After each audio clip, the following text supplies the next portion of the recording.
नमस्कार दोस्तों। आज हम बात करने वाले हैं कोविड की। क्या कोविड के कारण इस दुनिया में फिर से लॉकडाउन लगने वाला है? Is Covid back? Covid Singapore में कोविड के मामले बढ़ रहे हैं। क्या नया वेरिएंट सामने आया है? इस बाबत हम आज चर्चा करने वाले हैं। मई 2025 तक कोविड-19 एशिया के कुछ हिस्सों में फिर से बढ़ रहा है, जिसका मुख्य संक्रामक है JN1 वेरिएंट। हालांकि कई संक्रमण हल्के हैं, खासकर घनी आबादी वाली शहरी केंद्रों में। सार्वजनिक स्वास्थ्य अधिकारी बढ़ते मामलों के कारण स्थिति पर कड़ी निगरानी रख रहे हैं। About Singapore. अप्रैल 3 मई 2025 के बीच सिंगापुर में 14,200 नए मामले दर्ज हुए, जो पिछले सप्ताह से 28% की वृद्धि है। अगले सप्ताह यह संख्या नाटकीय रूप से बढ़कर लगभग 2 गुनी हो गई है और मामले हो गए हैं 25,900 पर। स्वास्थ्य सेवा की बुनियादी ढांचे पर जोर देने से अस्पताल में भर्ती होने की दर 30% तक बढ़ गई है। Asian countries. सिंगापुर। मई की शुरुआत में 14,000 से अधिक मामले सामने आए। अस्पतालों में दाखिलों की संख्या में मामूली वृद्धि देखी गई। हालांकि आईसीयू में मरीजों की संख्या कम बनी हुई है। सरकार ने अनिवार्य आदेश बहाल नहीं किया है, लेकिन स्वास्थ्य संबंधी सलाह जारी कर रही है। चाइना में क्या हुआ? कोविड पॉजिटिव दर 5 सप्ताह में वहां भी दोगुनी हो गई है। थाईलैंड की बात करें तो 2025 में 19 मौत सहित 71,000 से अधिक पुष्ट मामले यहां मिले हुए हैं। इंडिया में क्या हुआ? इंडिया में मई 19 तक केरल, महाराष्ट्र, तमिलनाडु में 257 से अधिक केस मिल गए हैं, पर अभी किसी को हॉस्पिटलाइजेशन की जरूरत नहीं पड़ी है, यानी कि सभी केस माइल्ड है। खासकर अंतर्राष्ट्रीय मामलों में उछलने के मद्देनजर स्वास्थ्य मंत्रालय तैयारी की समीक्षा कर रहा है।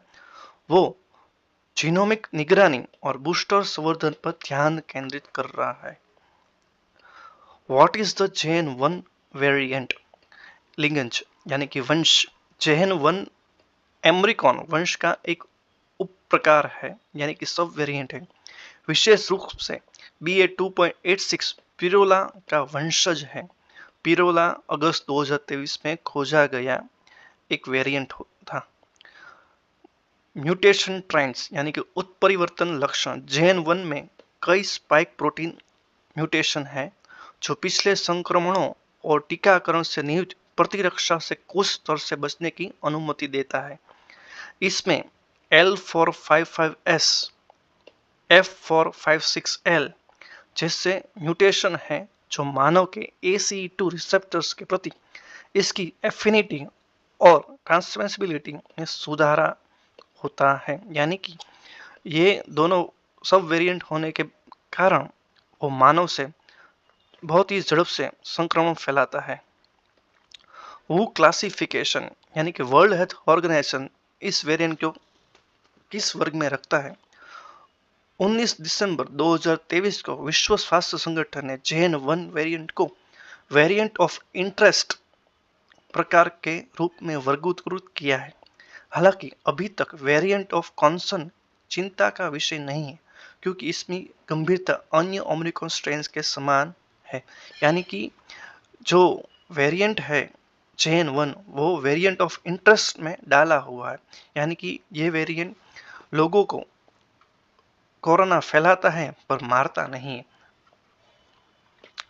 ओमिक्रॉन उपवंश यानी ओमिक्रॉन का सब वेरिएंट। नया उछाल किसी नए प्रकार के कारण नहीं, बल्कि JN1 ओमिक्रॉन प्रकार के उपवंश के कारण हुआ है। उसके उपवंश के 4 प्रकार हैं: LF7, NB1.8, KP1 और KP2। KP2 को हम फ्लर्ट वेरिएंट्स नाम से भी जानते हैं। ये सभी वेरिएंट के कारण ही आज सिंगापुर में 2/3 केस के लिए जवाबदार है। What is a flirt variant? अब हम चर्चा करेंगे फ्लर्ट वेरिएंट क्या है, जो KP2 है, जो JN1 का सब वेरिएंट है, उसके बारे में। फ्लर्ट एक अनौपचारिक उपनाम है जिसका उपयोग वैज्ञानिकों द्वारा ओमिक्रॉन वंशज के एक समूह को संदर्भित करने के लिए किया गया है। इस उपवंश में विशिष्ट स्पाइक प्रोटीन म्यूटेशन होता है जो अधिक आसानी से फैलने की अनुमति देते हैं और प्रतिरक्षा प्रतिक्रिया के भाग से बचते हैं। यानी कि वो जो फ्लर्ट वेरिएंट है वो वैक्सीन को भी बाईपास करके ह्यूमन बॉडी में आ जाता है। अधिक गंभीर बीमारी का कारण नहीं बनता है, लेकिन उच्च संक्रमणता यहाँ चिंताजनक विषय है। सिम्टम्स ऑफ JN1 वेरिएंट, इस वेरिएंट का सिम्टम्स क्या है? तो इसका कॉमन सिम्टम्स है जो पहले कोरोना में देखा गया था। फीवर है, ड्राई कॉफ है, हेडेक है और बाद में वॉमिटिंग है, जो कि 2 से 5 दिन के अंदर देखने को मिलता है। बीमारी की गंभीरता कैसी होगी?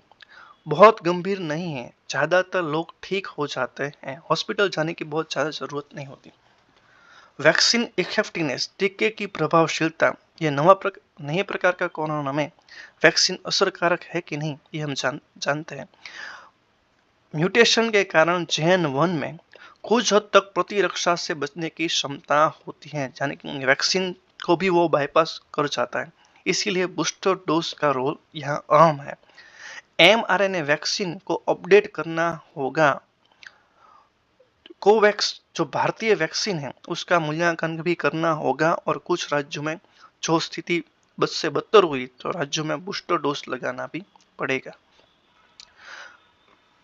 एहतियाती उपाय तो मास्क पहनना चाहिए, हाथ धोने चाहिए, भीड़ भाड़ वाली जगह से बचना चाहिए। लक्षण दिखे तो उसे आइसोलेट कर देना उस व्यक्ति को चाहिए। Global perspectives and risk assessment, वैश्विक परिप्रेक्ष्य और जोखिम मूल्यांकन। थाईलैंड और चाइना जैसे देशों ने परीक्षण आधारित प्रोटोकॉल यानी कि टेस्ट बेस्ड प्रोटोकॉल के बजाय सिम्टम्स बेस्ड प्रोटोकॉल यानी कि लक्षण आधारित प्रोटोकॉल को अपनाया है। यूएस की CDC जो संस्था है उसने JN1 वेरिएंट है उसको ट्रैक करना शुरू कर दिया है, जिसके बाद उसको म्यूटेशन की जानकारी और उसकी गंभीरता का उसको अब पता चले। वो क्या कर रहा है? वर्ल्ड हेल्थ ऑर्गेनाइजेशन असेसमेंट, वर्तमान में WHO ने बताया कि अभी कोई साक्ष्य यानी कि ऐसा कोई प्रूफ नहीं है कि पैनिक सिचुएशन पूरी दुनिया में हो। हालांकि जो मामले तेजी से बढ़े और उच्च संक्रमणता प्राप्त हुई तो अस्पतालों को बोझ बढ़ेगा, तो उसके कारण भविष्य में लॉकडाउन लग सकता है। परंतु हालांकि अभी ऐसा कोई गंभीर समस्या नहीं है, पैनिक सिचुएशन नहीं, तो अभी के हाल लॉकडाउन की कोई शक्यता नहीं है।